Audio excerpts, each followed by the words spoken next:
What you're hearing right now is the slow introduction to Joseph Martin Kraus's Symphony in C minor, published in 1783.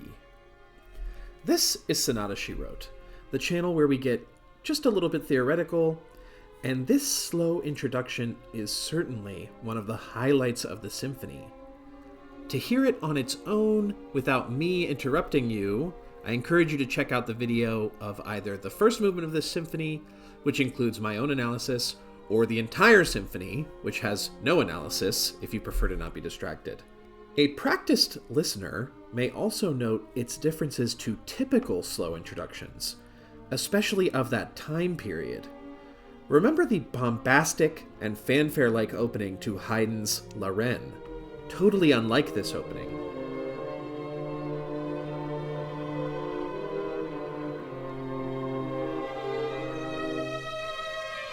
Kraus brings the music to a point of crisis. The counterpoint suddenly ceases, and the music seems to wrench itself out of its reverie to begin an actual dominant preparation.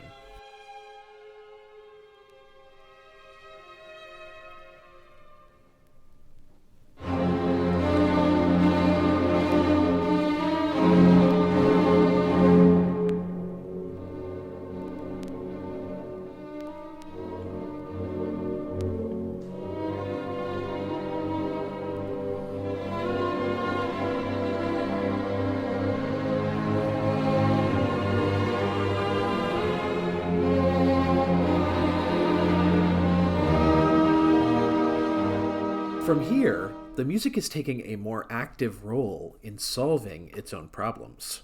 The winds, previously only minimally involved, enter and even make a valiant effort at modulating into the relative major of E flat.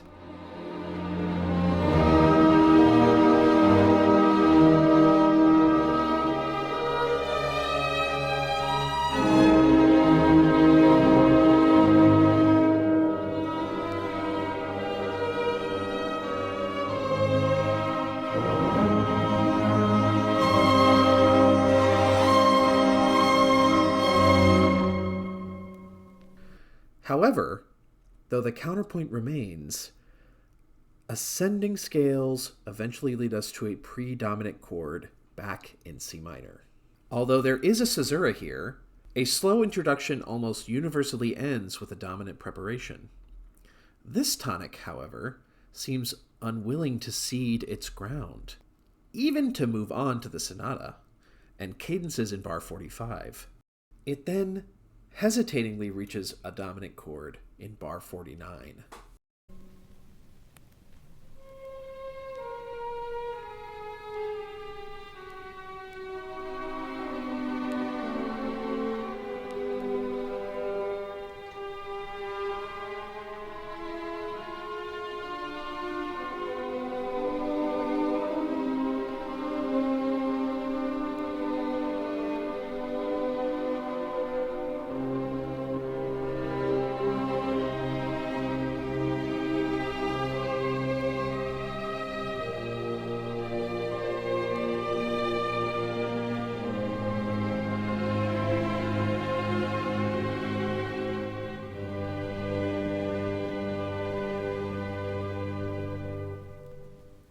Joseph Martin Kraus was an 18th century composer with similar life and death dates to Mozart. This has earned him a nickname as the Swedish Mozart, a name not intended to apply to his music, which is like no other. If there were more of it, we might say it was Kraussian, but unfortunately, little of it is available to us. Born in Germany, Kraus was quite young when he went to seek his fortune in Sweden, when Gustavus III, recently successfully overthrowing the Swedish government and installing himself as an autocrat, began spending liberally on arts programs. Gustavus is lauded in some circles, but he certainly set himself up as an absolute monarch, which is kind of an interesting way to say dictator. And if that weren't enough, he also greatly profited from the Atlantic slave trade. He was eventually assassinated by the very ruling class he had overthrown. In my opinion, the only good to come out of this seems to be that this series of events eventually led to parliamentary rule in Sweden. Kraus, as do we all, had to make a living though, and so he worked in this court for many years, longing, as essentially every composer of this time did, to be an opera composer. He achieved only a little success in this realm though, and this symphony is what he is mainly remembered for. It is dedicated to King Gustavus III, but Haydn was gifted a manuscript of the score and praised it highly. Kraus died shortly after Gustavus's assassination from an unrelated illness. As grand as the slow introduction was, the sonata form in this movement can match it, and Kraus even has a couple of deformations up his sleeve. Let's hear the full primary theme now.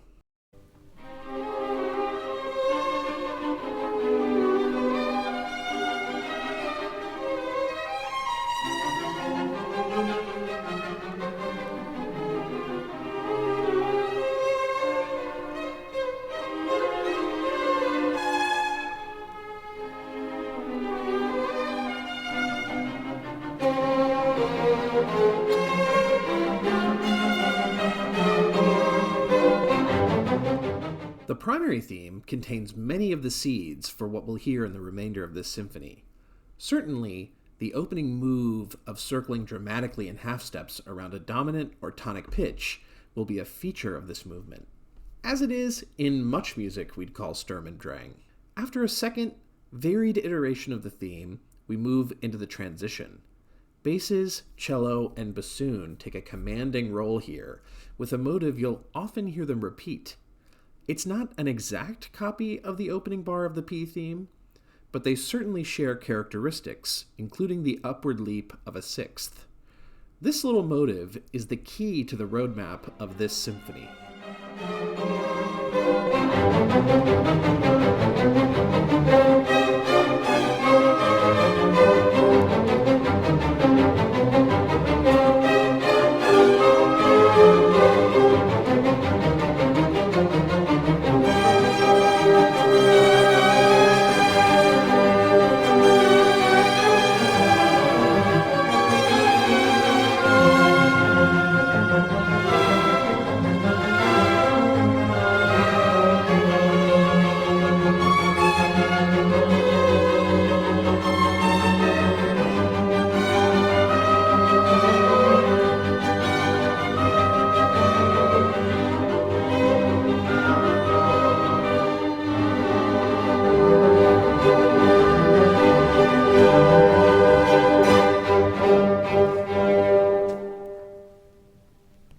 A tempesta to rival even Haydn's own.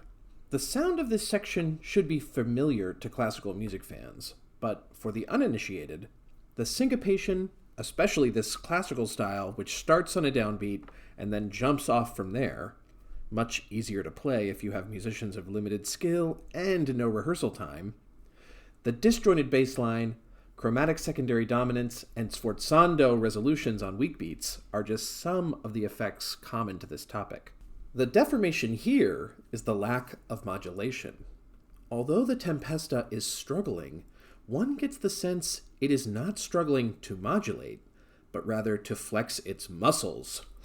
We're heading towards a secondary theme in the dominant minor key, a move which almost always indicates sonata tragedy. But wait, what's the music that follows this caesura? Is Kraus rejecting the proposed key?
I don't mind telling you, I initially struggled with what to label this section quite a bit.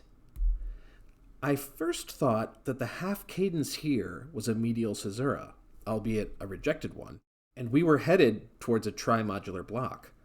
But what we have to ask ourselves is, if a medial caesura is rejected, is it a medial caesura?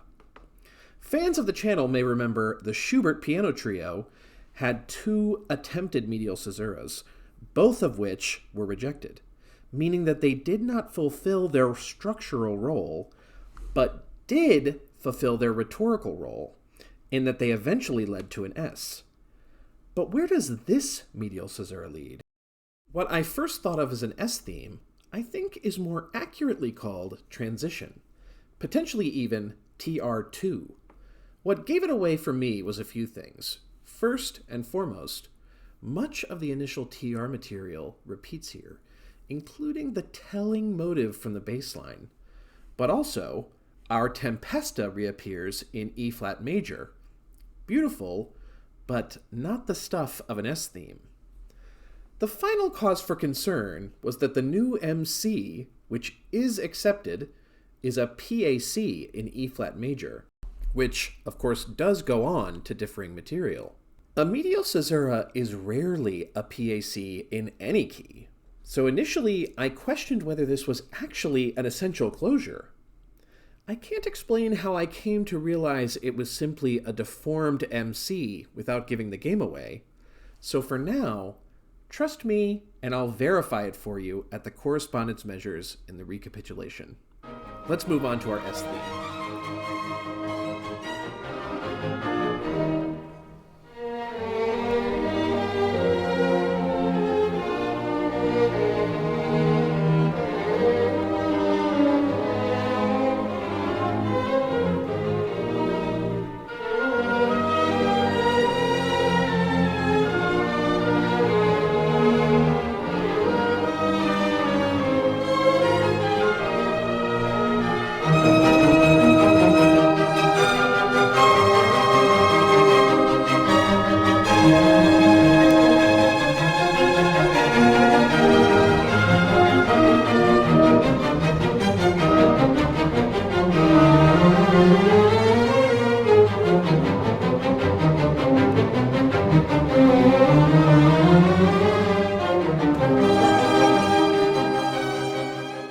The S theme, rhythmically expansive amongst the sea of 16th note flourishes, reaches a more or less normative EEC in measure 133. By the way, if you've noticed the strange numbering system used in this score, you're not alone.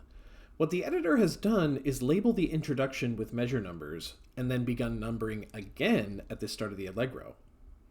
Not a choice I would have made, but there it is. What follows is a transition-based closing theme. I know it seems unthinkable for me to put up an episode without quoting the hallowed tome of Elements of Sonata Theory, but a TR-based closing zone is a normative choice, and if you want to verify that, check out page 185 of the Elements. The only remaining curiosity of this exposition is the lack of a repeat sign. What this does is blur the line between retransition and development. I've chosen to start the development in bar 149, when Kraus slams us right back into a Tempesta and the unfortunately strong gravitational pull of C minor. The development primarily uses material from the Tempesta, but the secondary theme does make a brief appearance, which you'll notice in the double bass. Another unique facet of this symphony is the scoring. Kraus has given the double bass its own staff, and has also split the violas into a first and second part. Very unusual in most orchestral writing from this period. I'm not a violist or a bass player, but I have to imagine this is a satisfying piece to play. Tonally, the development is mainly in the minor mode, and though there are no cadences, it does swing to F minor and then G minor, before using a dominant lock to retransition into the primary theme of the recapitulation.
find that the recapitulation is the easiest to explain because the difficult work of introducing the major players has already been done in the exposition. In this recapitulation, that's much the same, but as we hear the primary theme and transition, I'd like to draw your attention to the medial caesura. Here in the recap, this is also a PAC. This is what gave me the insight that the corresponding moment in the exposition was not EEC, but simply a device of Kraus to highlight the difficulty of the narrative in opening a major mode S theme. This S theme could only find the courage to enter when our TR had rolled out the red carpet.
While the exposition only managed to open up a secondary theme after much wailing and gnashing of teeth, this recap dispenses with the nonsense of our narrative hopes and dreams. S is in a stark C minor and quickly comes to an ESC in that key. The rejected medial caesura and major mode TR2, a distant memory. I hope you enjoyed this analysis of Kraus's C minor symphony, a wonderful work that I hope to hear more often.